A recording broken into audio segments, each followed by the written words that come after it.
Hello everyone, welcome back to the Little Crafties. So after a long winter, spring is finally here. You can see it's beautiful out there. There are various types of colorful, beautiful flowers blooming all around, and so I wanted to have something for my apartment as well. So I was at Walmart the other day and I got these terracotta planters, and these are the regular ones which come with the plate which goes at the bottom like this. And I also got the other one.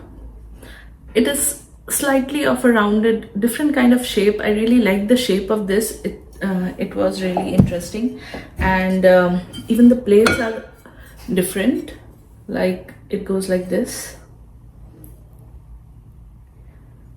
Look how beautiful the shape is. So I'm not sure what kind of flowers I'm going to plant, or maybe a herb garden.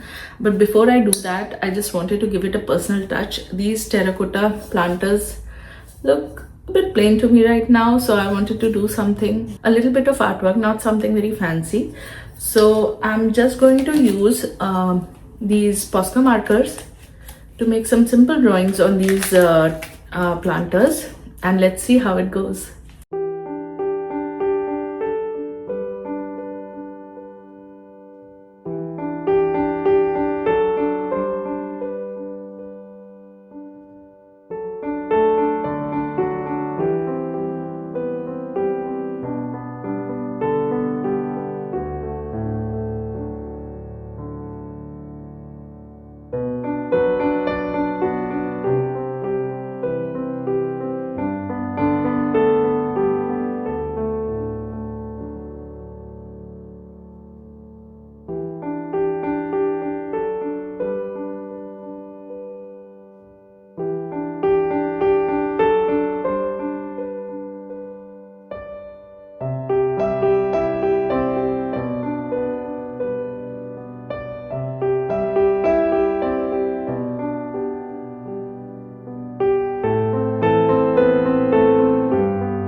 So I'm finally done with my painting. This is how it turned out. So for one of the pots I did a very simple mandala style painting, just using basic shapes like triangles and circles to make this one. It's simple and beautiful. What do you think? For the next one, I did a little bit of a floral theme. I wanted it very rich and vibrant. So this is how it looks. I've just painted two different types of leaves here. And for the base, I've again used triangles and circles. So let me know which design do you like more in the comments below. Thanks for watching.